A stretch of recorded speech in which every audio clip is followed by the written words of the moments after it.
Halo teman-teman, Assalamualaikum warahmatullahi wabarakatuh. Perkenalkan, nama saya Lisha Pramesela Putri, mahasiswa Universitas Sriwijaya dari Program Studi Pendidikan Bahasa dan Sastra Indonesia dari kelas Indralaya. Nah, pada kesempatan kali ini, kita akan membahas mengenai analisis buku teks Bahasa Indonesia kelas 8 SMP atau MTS K13 edisi revisi 2017 dari segi kualitas. Langsung saja kita bahas dari awal yuk.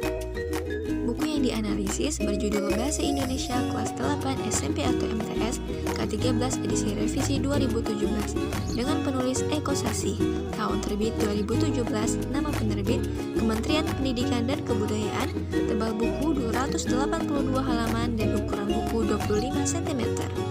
Rumusan masalah yang akan diselesaikan adalah bagaimana hasil analisis buku teks Bahasa Indonesia kelas 8 SMP atau MTS K13 edisi revisi 2017 menurut teori Greene dan Petty. Metode analisis yang saya gunakan adalah deskriptif kualitatif. Metode deskriptif yaitu menggambarkan suatu masalah dengan kata-kata, bahasa, atau gambar dan menjelaskan bagaimana adanya sesuai dengan situasi atau kejadian tertentu. Menurut teori Greene dan Petty, ada 10 kriteria buku berkualitas. Yang pertama, buku tersebut haruslah menarik minat anak-anak. Yang kedua, buku tersebut harus memberi motivasi. Yang ketiga, harus membuat ilustrasi yang menarik.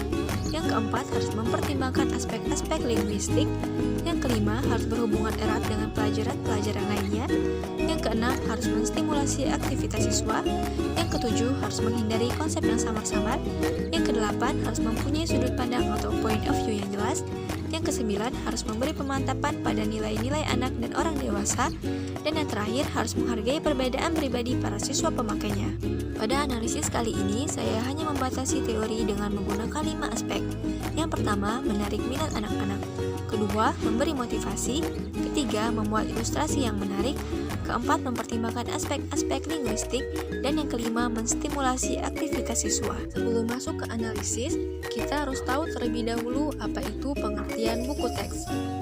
Tarigan dalam Rahmawati menyebutkan bahwa buku teks adalah buku pelajaran dalam bidang studi tertentu yang merupakan buku standar yang disusun oleh para pakar dalam bidang itu untuk maksud-maksud dan tujuan instruksional yang diperlengkapi dengan sarana-sarana pengajaran yang serasi dan mudah dipahami oleh para pemakainya di sekolah-sekolah dan perguruan tinggi sehingga dapat menunjang suatu program pengajaran. Saja kita akan mulai menganalisis.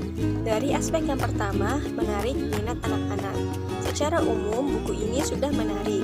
Dari hasil analisis pada bab 1 sampai bab 3, kita bisa melihat bahwa tema atau judul materi pada setiap bab menjadi faktor yang sangat penting yang menentukan apakah buku tersebut menarik atau tidak. Karena bisa kita lihat pada bab 1 atau bab 2 tentang berita dan iklan. Bisa jadi siswa tertarik dengan kedua bab ini.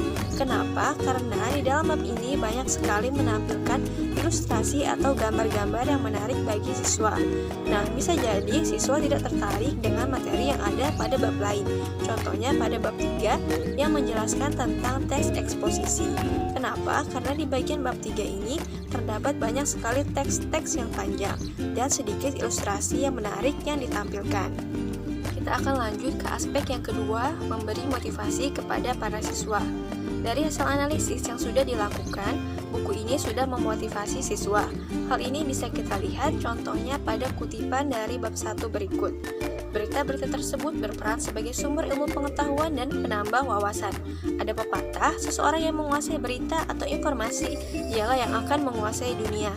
Nah, kutipan ini secara tidak langsung telah memberi motivasi kepada siswa agar mereka senantiasa senang mencari ilmu pengetahuan atau menambah wawasan mereka melalui berita-berita yang ada. Kenapa? Karena dengan menguasai hal tersebut, mereka bisa menjadi seseorang yang menguasai dunia.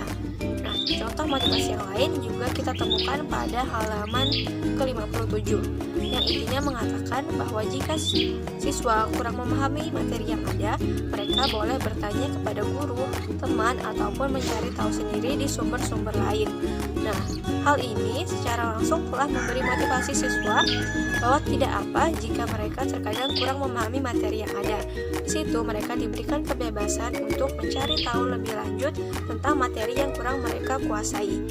Selain itu juga ada motivasi lain yang bisa kita lihat di setiap akhir bab, ada kolom evaluasi yang berjudul Aku Bisa. Nah, judul yang dipilih Aku Bisa ini telah memberi suatu perasaan positif kepada siswa bahwa mereka itu bisa menguasai materi yang sudah mereka pelajari selama ini. Nah, kita lanjut pada aspek yang ketiga, membuat ilustrasi yang menarik. Nah, dari hasil analisis yang sudah dilakukan, bisa kita lihat bahwa buku ini memuat banyak sekali ilustrasi yang menarik, terutama untuk siswa yang sangat menyukai aneka ragam gambar. Nah, format materi dan tugas yang diberikan juga dibuat semenarik mungkin, agar siswa tertarik untuk belajar. Misalnya ada dalam bentuk tabel, bagan, dan lain-lain. Buku ini juga memuat warna-warna yang sangat cerah dan beraneka ragam sehingga siswa itu tidak cepat bosan. Tapi seperti yang sudah dikatakan sebelumnya, bahwa pada materi bab ketiga sedikit sekali ilustrasi atau gambar yang digunakan. Hal ini karena di bagian bab 3 lebih fokus kepada teks eksposisi dan contoh-contoh teks tersebut. Kita lanjut ke aspek yang keempat, mempertimbangkan aspek-aspek linguistik siswa. Nah, buku ini sudah menggunakan bahasa yang komunikatif dan mudah dipahami siswa. Penulisan buku ini juga sudah sesuai dengan tata bahasa Indonesia. Bahasa yang digunakan pun sudah efektif dan tidak menimbulkan makna ganda. Nah, meski juga terbilang formal, tetapi pemilihan kata di buku ini cenderung sederhana sehingga tidak sulit dipahami oleh siswa. Sekalipun ada istilah-istilah yang sulit atau yang kira-kira kurang dipahami siswa, maka akan dijelaskan langsung di buku ini. Contohnya pada gambar berikut ada tentang menjelaskan jenis-jenis paragraf, di antaranya ada paragraf induktif, paragraf campuran, dan lain-lain. Nah, karena siswa kira-kira ada yang belum tahu tentang pengertian atau maksud dari jenis-jenis paragraf tersebut, maka di buku ini dijelaskan secara singkat mengenai arti atau makna dari istilah-istilah yang masih asing tersebut. Nah, aspek yang terakhir adalah menstimulasi aktivitas siswa. Isi buku ini sudah menstimulasi aktivitas siswa. Hal itu bisa kita lihat dari banyaknya tugas atau aktivitas yang disediakan untuk siswa kerjakan. Pada bagian awal, siswa diberikan tugas-tugas yang cukup ringan. Di bagian pertengahan materi, siswa disediakan tugas individu dalam bentuk tabel, latihan soal, analisis, dan lain-lain. Selain itu juga terdapat banyak materi yang bisa didiskusikan bersama teman-teman untuk dicari tahu atau lebih dipahami lagi. Nah, secara langsung atau secara umum, segala bentuk tugas-tugas individu dan kelompok ini telah berusaha untuk meningkatkan atau menstimulasi aktivitas siswa.